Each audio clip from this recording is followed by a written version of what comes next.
And welcome to Wednesday Night Slides number 65. Most of tonight is devoted to one subject, and that is some of the ex-Southern Railway steam locomotives that are running in museums and tourist railroads, and some of the charters we've had with those. Let me get the screen share going. Didn't you cover four of them in 1 year, Steve? I don't remember if it was 1 year or not. You all seen the title slide, or hang on, I gotta make it bigger. We're seeing every slide. Yeah, maybe make it bigger. Now you should be seeing just one slide. Correct. You got it.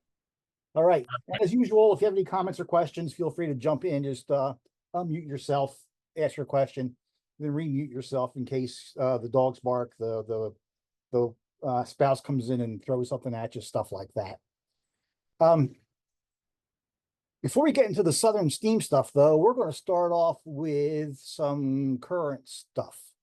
4th of July, Wilmington Western ran their 060 from Green Bank, Delaware, just outside Wilmington, up to Hockessin, Delaware, for the big fireworks display there. I took a couple of video lights up there. I got there at 5 to get a parking spot close to where the engine was going to stop. I got the last spot that was near the engine. So I had like 4.5 hours to kill before the fireworks started. But I set up the video lights, and I had a fairly good sized number of rail fans show up to shoot video and stills during the fireworks.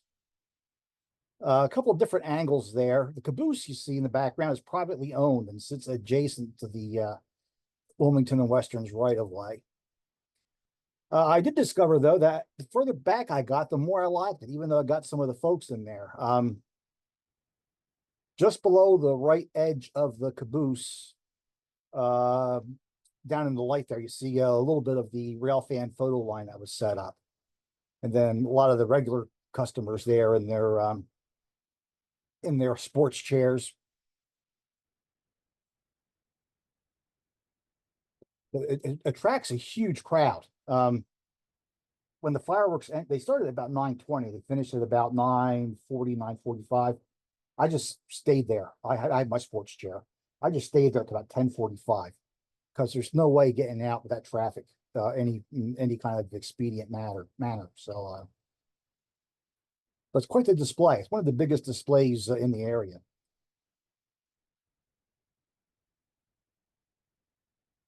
I went up to Blandon, Pennsylvania on the following weekend to go to Picnic Rail, which is hosted by the Pottstown and Reading chapter of the NRHS. Before I went there, though, I went out onto Norfolk Southern's ex-Reading main line and got a few trains. Here you see a westbound at Macungie, Pennsylvania. Eastbound oil or ethanol or something at Bowers, Pennsylvania. And finally, westbound intermodal going through Lyons. Predictably, the line is somewhat busy in the morning, really dies off in the afternoon. Then right about the time dinner is served at Picnic Rail, traffic really picks up and the evenings are pretty busy. I had to go up to Jim Thorpe for an evening, and I figured, what the heck, I'll chase Reading the Northern's freight, NRFF, the North Reading Fast Freight, that runs from North Reading up to Jim Thorpe every day except Saturday. It was going to Jim Thorpe. I was going to Jim Thorpe. It runs on a schedule. You know when it's going to run. One of the few freights in the country that you can almost set your watch by. So I went to Port Clinton to wait for NRFF to show up, and the train that runs 6 days a week was annulled that day. So all I got was a switcher working in Port Clinton. That was my catch for the entire day before I went to Jim Thorpe. And then last Saturday, had a bit of an adventure. Went into Philadelphia to shoot the PCC 2 streetcars. that are now running once again on Girard Avenue, the Route 15. Got up there, and first streetcar was the first Route 15 car was a streetcar. They intermixed buses because there aren't enough streetcars yet to hold down the entire schedule. But the first schedule was a streetcar, so this is cool. So here he comes with his line of traffic he was blocking behind him. And then the next 5 Route 15 cars were all buses. So that was kind of depressing. So I gave up. So I was trying to figure what to do. I'm driving along the waterfront, down Wells. Now Christopher Columbus Boulevard. It used to be Delaware Avenue. I think they kind of wish it was still Delaware Avenue at this point, but got to the intersection of Columbus and Oregon Avenue, and I suddenly remembered, hey, Oregon Avenue. 1 block in is where there's a great cheesesteak shop, the original Tony Luke's. So I went to the original Tony Luke's and discovered it is now Tony and Nick's. So I had to figure out why. So I wound up learning the entire history of Tony Luke's cheesesteaks. Anthony Luca Donio, Tony Luke, and his 2 sons, Anthony Jr. and Nick, started this cheesesteak shop on Oregon Avenue. Tony Jr. had a falling out with Tony Sr. and Nick and left, and he formed the Tony Luke's cheesesteak chain. So to distinguish it from the new cheesesteak chain, Tony Sr. and Nick renamed their shop the original Tony Luke's. Then in a dispute over royalties for the name Tony Luke's between Tony and Tony Jr., it came to light that Tony Sr. and Nick had some pretty serious tax evasion issues. So the tax evasion issues for the original Tony Luke's, was making the Tony Luke's chain look bad. So to settle that, the original Tony Luke's became Tony and Nick's. The cheesesteaks are actually pretty good, and Tony Luke Sr. still runs the place. The cheesesteaks are served on a hoagie roll with sesame seeds, which I hadn't encountered before. And rather than have the steak chopped like most Philly cheesesteaks are, it's sliced steak, not like a T-bone steak, but sliced thicker than the steakums you buy in the supermarket. I have mine the usual way with onions and cheese whiz, and it was really, really good. From there, I kept wandering down Delaware Avenue, which turns into Patterson Avenue, and wound up at the Navy Yard in South Philadelphia. The Navy Yard is no longer the Navy. It is now a office park. But the Navy still keeps the mothballed ships there. And this is all public access now. So I did some poking around, shooting stuff there.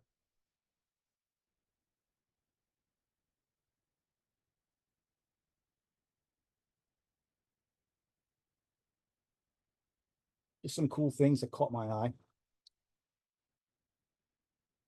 I find these kind of neat. Old school traffic lights. You don't see many of these anymore. I guess the Navy Yard, since this is all private roadway up until, just several years ago, I guess they didn't really modernize a lot of things back in there, and the old school lights are still back in there. And then I went down to the far end of the Navy Yard and found the aircraft carrier John F. Kennedy, which has been decommissioned and is going to eventually head for scrap. This is as far back as I could get on the ship because of other stuff blocking where I needed to go. So I got the back end kind of cut off here. So I did a 6-shot panorama and stitched it together and got this. Yeah, that's really sad to see. I was on board her. We got to tour it in 1986 during Op Sail Boston. Okay. It was quite the ship. Yeah.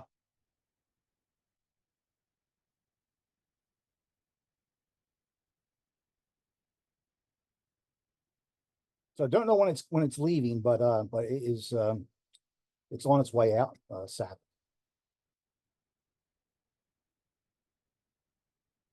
Okay, now we're off to our Southern Steam portion of the show.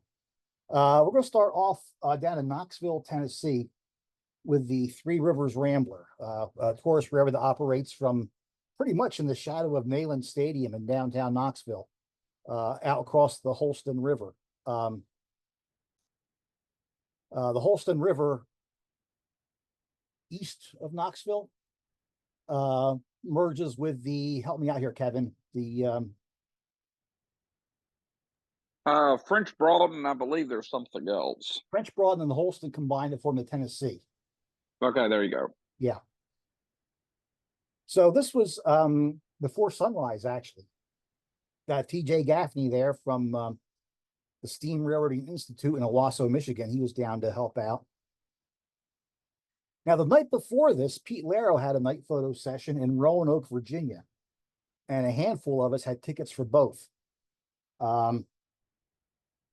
And as we were packing up and in Roanoke, a couple of guys asked me how long was it going to take them to get down to Knoxville. They had tickets for this event the next morning. I'm like, it's almost 4 hours. They're like, what? I'm like, yeah, it's an overnight drive. They didn't make it, but three of us managed to leave Roanoke. I got about 2 hours in on the road, stopped, took a nap, finished off the drive, got down to Knoxville, down to the parking lot, and crashed until someone woke me up for the morning photos here. The three of us actually did the overnight drive to get this. So here we are before sunrise, after being up in Roanoke until midnight doing night photos up there. Am I allowed to mention how you almost fell asleep in your lunch, Steve? Yeah. You can, yes. He was dragging by lunchtime. I think there was a mid-afternoon break that he revived with. This is organized by Historic Transport Preservation, which John Kraft is the primary person behind that. And we have Southern 154 on the train. Here we are crossing over the Holston River. A little bit of fog still hanging in the morning.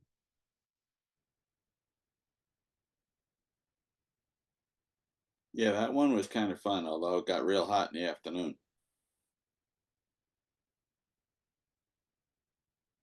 This is the other end of the bridge, the end away from Knoxville, coming off the bridge over the Holston.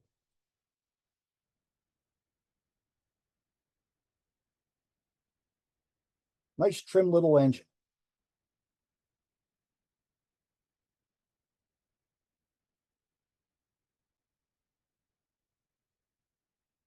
And they put on a pretty decent show for us.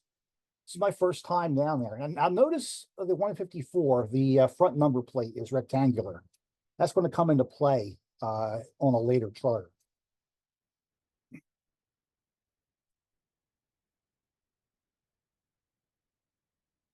Southern, back in the day, in the steam days, ran with their headlights off during daytime. A lot of steam railroads did it that way.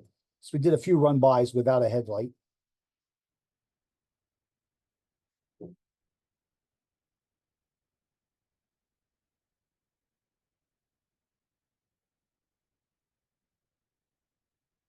Nice scenic line. It's got the Three Rivers Rambler runs over the can't think of the name of the railroad now. It's basically it's Gulf and Ohio subsidiary. Yeah, Gulf and Ohio, yes. So the tourist runs run from downtown Knoxville across the Holston, and then they head back. But there's other branches and tracks that go off, and depending on what's being stored by the railroad and freight cars in the way, there's a lot of more trackage they can use for the charters than just what the normal tourist trains run. Here we are back near downtown Knoxville. Knoxville and Holston River Railroad, I believe it is. This bridge here was not designed to be camera friendly. Sort of got to bend yourself kind of an odd angle to get through the opening here, but that's the shot you get. And then if you walk around, this is the other side of that bridge looking in the direction. You see a couple of folks still back on the other bridge.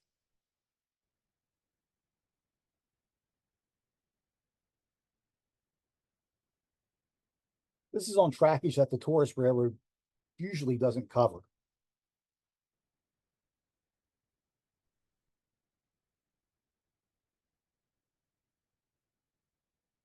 Like I said, put on a real nice show for us.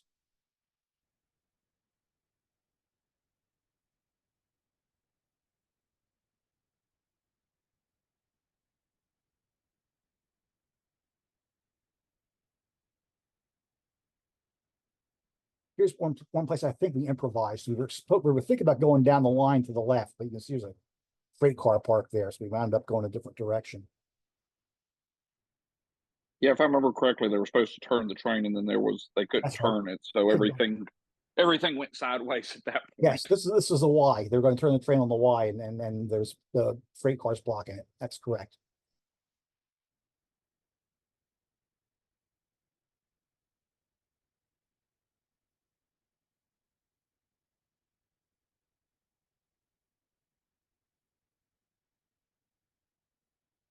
My next visit for a charter down there was August 2015, a trip put on by Dynamo Productions. For this, we had the 154, but it was re-lettered to Tallulah Falls number 78 using magnets, and now it has a round number plate on it. Like I said, the 154 has a rectangular number plate. So they borrowed the number plate off of their other steam engine, the 203, which is round, and put it on. Then the 78 you see there is actually just a magnet stuck over the 203's number plate. This charter here was okay. It was one of Dynamo's first ones. They were still learning how to do things. But when you do a photo charter, if you want to plan photo run-bys at like locations A, B, and C, depending on the light, sometimes you're going to want to run out from skip A and B, run out to C first, then maybe back up, then do A, and then maybe do B after that, depending on where the light is. They did their run-bys in geographic order, A, B, then C. And in places, the light wasn't optimum. We did have a couple of antique cars come out, though. You can see them following the train here. See, by the time we got to the Holston River Bridge, the sun was beginning to cross over. It's pretty nosy light here, even slightly to the other side of the train.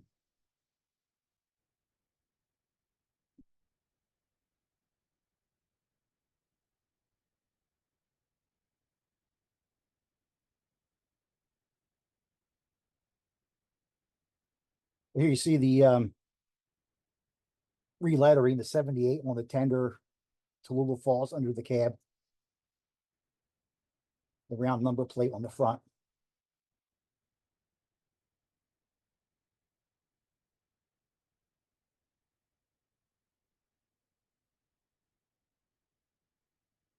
This run by here was pretty decent run by.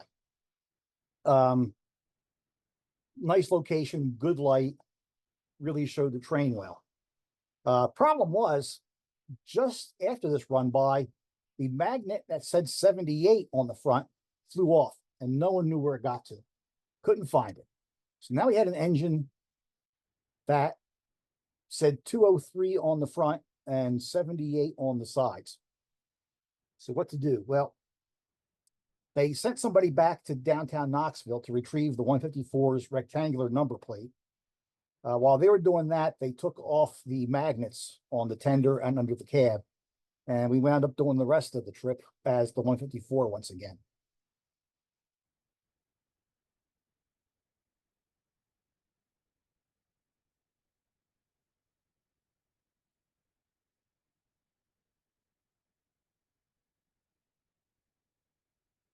Then in June 2017, back to the same railroad, Three Rivers Rambler. Here we see Chris Brang. He's a reenactor. He does all kind of reenacting stuff, Civil War, all kinds of stuff. And he shows up at charters dressed appropriately for a lot of stuff. Him and his partner in crime, Christiana, really helped add to these charters. For this one here, this is by Southern Rail Productions. Josh Scott runs that. And he actually had a circular number plate made up for the 154.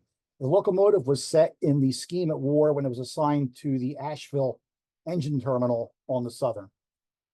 We see Chris and Christiana. And the additions for the Asheville look included the white running board, the white wall tires, the white trim on the tender, along with the circular number plate. As part of the night photo session, we had Chris go into the cab. This is actually with the light shining in on Chris from behind the photographers here. But then we got the idea, let's go on the other side and see how it looks. So here's the lineup, waiting to get a shot here from the other side. And from the other side, it was a really nice shot. The primary light is now backlighting Chris, and he's lit mostly by the light from the firebox. Really, really neat. Chris had to kneel down and open that firebox door about 40 times to get all the photographers through, because it was one person at a time. It's a real tight shot. And Christiana doing some touch-up work on the white walls. Next morning, we're up at sunrise, ready to go.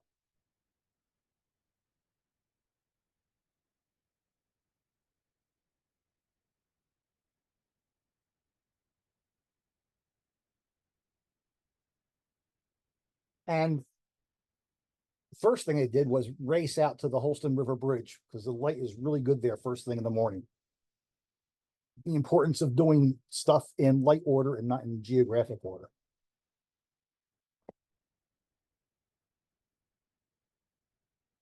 Some of the nicest stuff we got on charters on the bridge was this trip here.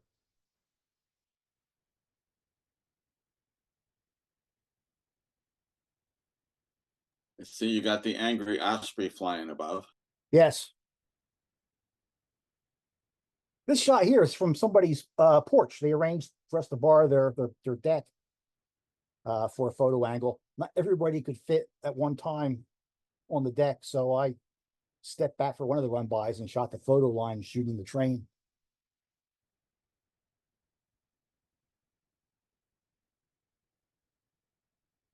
This is one of my favorite photo run-by scenes we ever did. This is a cemetery next to the east end of the Holston River Bridge. Chris and Christiana posing together in the cemetery. I posted this shot a lot around Memorial Day on my Facebook page.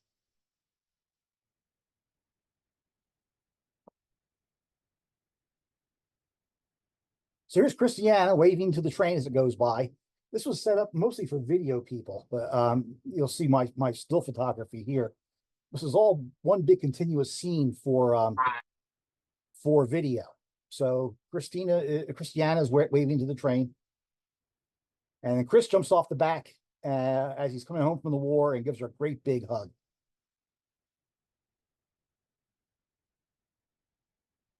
Well, we got to do it again for a different angle. So here's Christiana again, waiting for the train.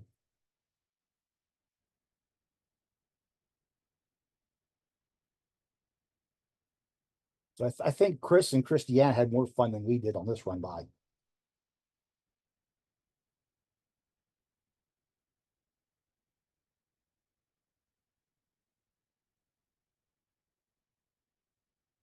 Beautiful day for the trip. Nice light.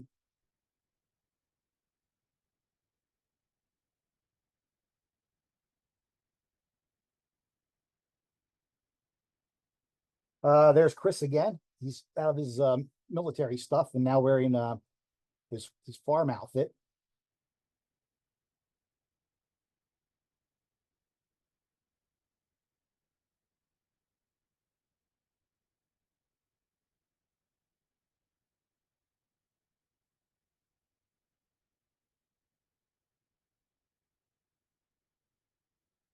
And back in downtown Knoxville.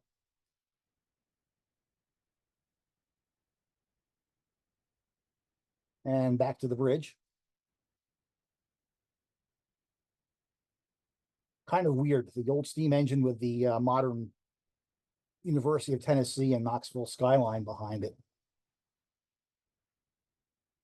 We're going to head to Monticello, Illinois now, to the Monticello Railway Museum. They also have a Southern 280, number 4501. May 2018 was the charter. This is with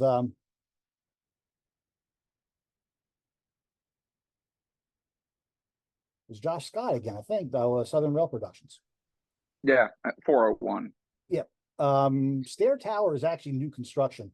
It's not a historic tower, but the museum built it there. Stair is the name of one of their longtime volunteers. Started off with an evening night photo session, the evening before the charter. And because it's fixed lighting, you can see one of the lights behind the signal box there.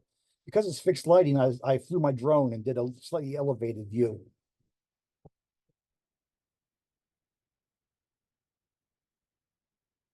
There's Chris again. And I kind of like that it's a black and white.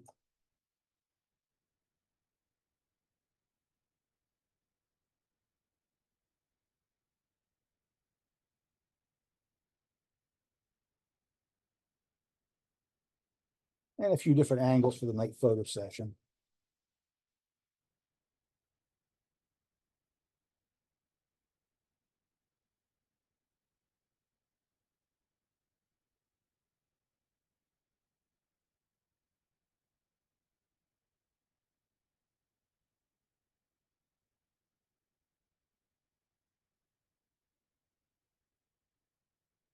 Then from there, we went up to the Nelson's Crossing station on the museum grounds and did some shots there. Kind of like this shot here. The light is from the other side. So this side of the engine is dark, which makes the passengers pop out a little bit better against it. That's how it looks in black and white.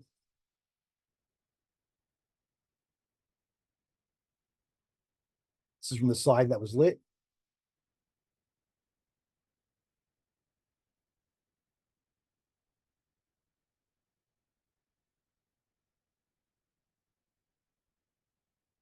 Then the next morning, we're up and ready to go with our freight train with the 401. This is on the museum grounds here. They run about 3 or 4 miles into downtown Monticello from the museum.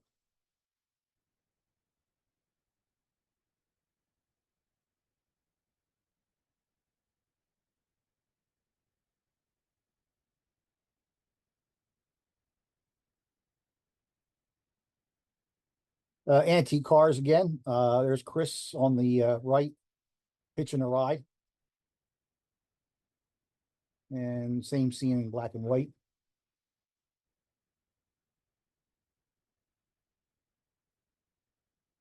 Now we're getting close to the town of Monticello here.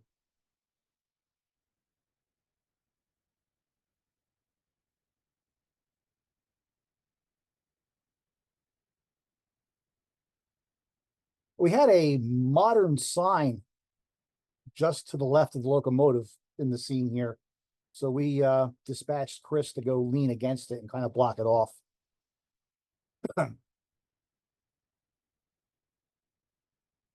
Right outside of the museum grounds, they have this really neat timber trestle.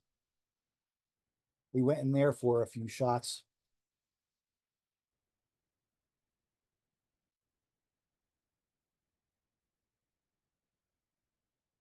And then again, one of my favorite scenes, and once again, Chris and Christiana are part of it. Picnickers below the trestle as a steam train goes overhead.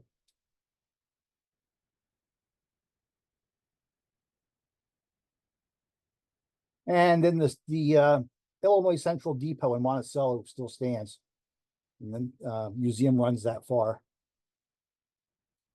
I like the way the smoke just curved over top the silos here.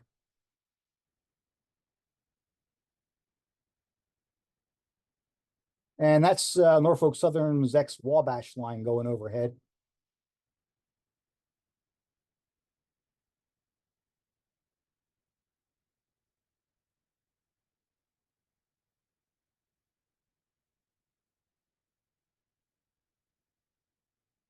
Now we're going to move down to Chattanooga to the Tennessee Valley Railway Museum, August 2015. This was the day, same day, actually, the night photos here are the same day as the Tallulah Falls number 78 trip back in Knoxville. About 90 minutes from Knoxville down to Chattanooga. So we headed down there for some night photos. Travis Gordon was our actor for the night. Various scenes. And I got him to pose for a portrait as well.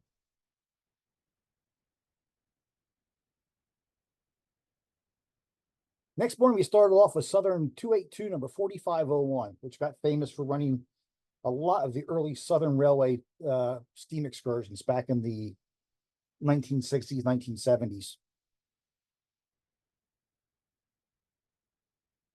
And the weather is beginning to go downhill. We had some decent weather the day before on the Three Rivers Rambler, but now we got clouds and it's beginning to threaten. Here we see the train coming out of Missionary Ridge Tunnel. This is all on the museum's trackage. They have about 4 miles of track, I guess it is. Another view at the Missionary Ridge Tunnel. And from the other side of the tracks.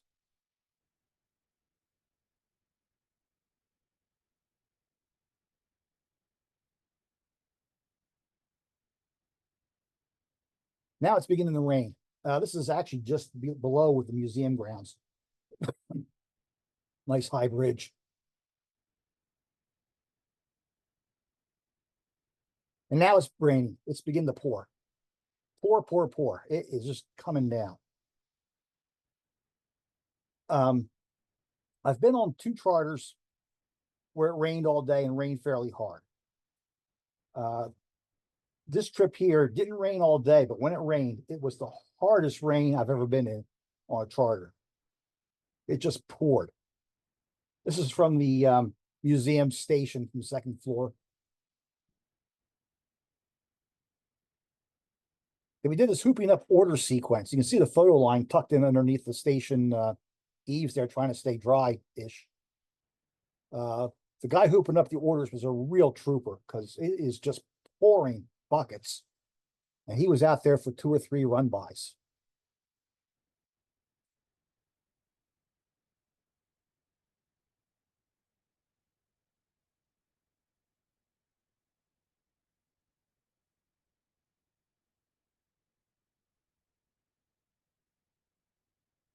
And we're finished here. The museum opened up its gift shop.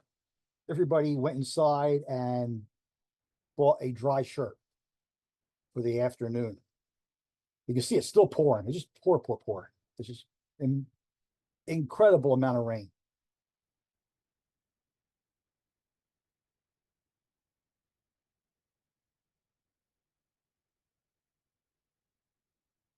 Beginning to dry out now. Rain's easing up.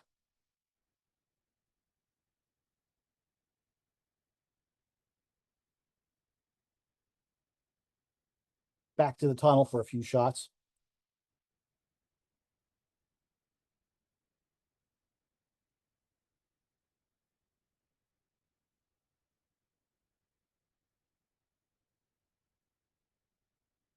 Did a run by here. Now I'm beginning to have a little bit of issue. My camera is beginning to fog up. I got one of the inside lens elements decided that with all that rain and moisture, it was going to fog up. While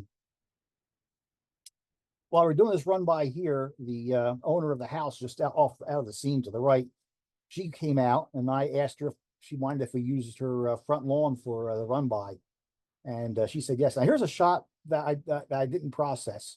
That's how my lens was looking. You can see heavy fog stain up near the top, just washing everything out.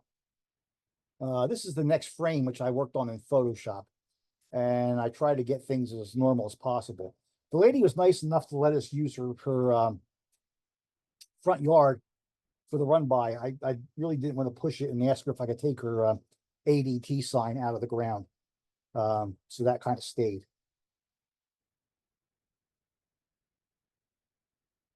And then we finished off on the turntable at the shop.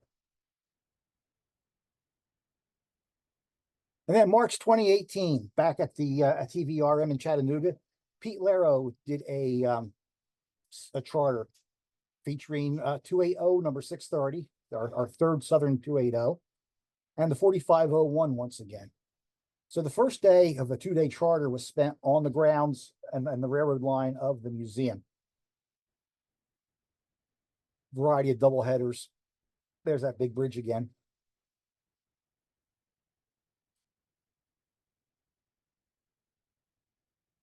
Much drier day for sure. Early spring greens are coming out. Of course, when you're going on a Pete Laro charter, Pete tends to overlap some of the different themes that he does on his various photo workshops. I mean, he does trains, he does Western landscapes, he does World War II reenactments. One of the things he does is World War II era pinup. So he kind of combined the pinup stuff with the railroad stuff for part of the stay.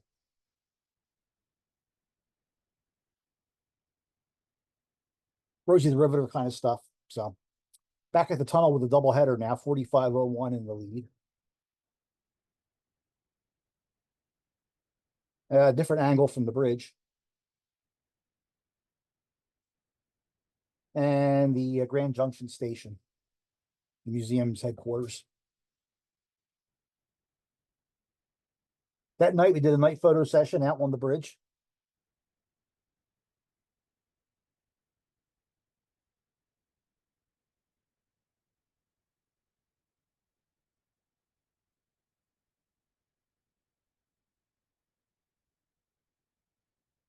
And once again, Pete sort of intermixed his pinup, Rosie the Riveter, and railroad stuff all together for the night shoot.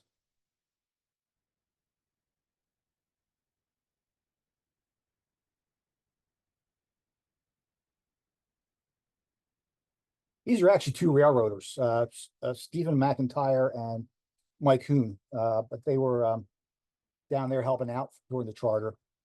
I got this shot of them.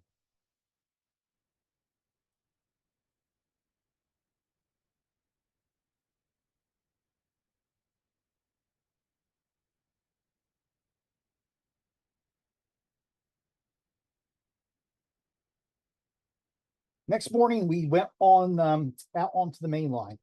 TVRM has trackage rights over the Chattooga and Chickamauga Railroad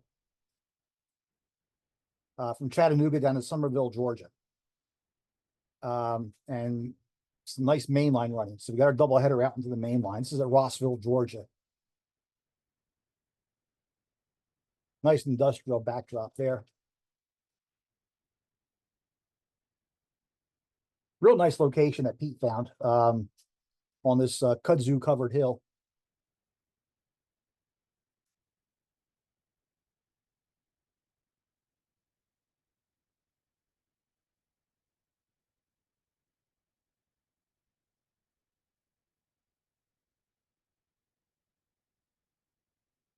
And then in Rossville, south end of town, it's a place where the road and the tracks are parallel. So he did some stuff with old cars there.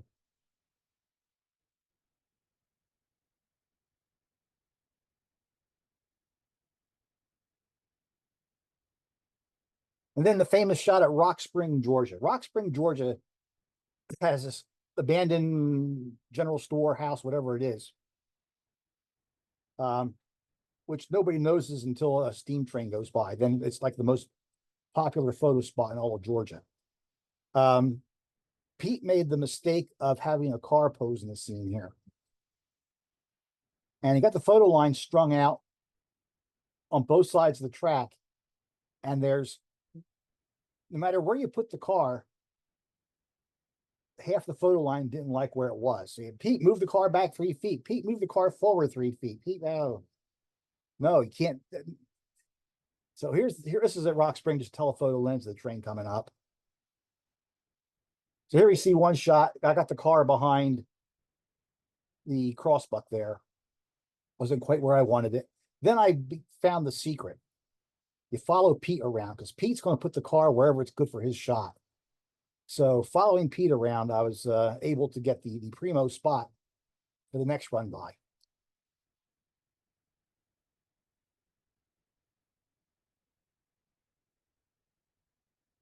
And got down to Somerville and serviced the locomotives there. Had a guest appearance by the police from Atlanta.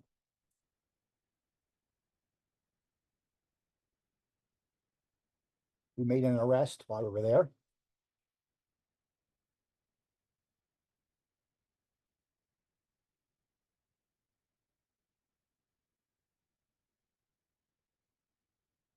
And then from there, we went back north. I think this is a town called Tryon, Georgia. Nice bridge there. Did double-headed run-bys.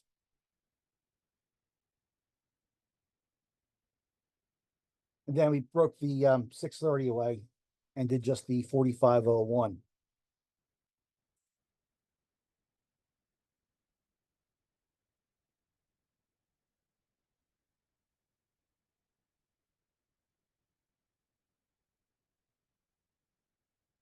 And that's going to wrap up our Southern Steam. Next show is going to be August 21st to stay out of the way of the NRHS convention in Harrisburg the following week.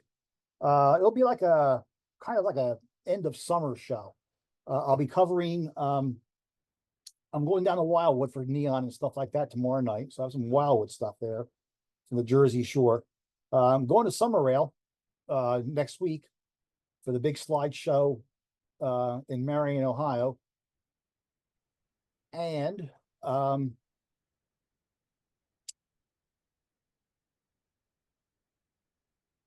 and then going back into the archive, I'm going to dig out some steam locomotives in amusement and theme parks. These will all be steam locomotives that started their lives working on plantations or in real surface somewhere, and have since been repurposed for theme parks, including Disney World, Cedar Point, and places like that. So that's going to be next week. I'm going to sign off for the YouTubers now, and then I'll be glad to take some questions and comments and whatever else.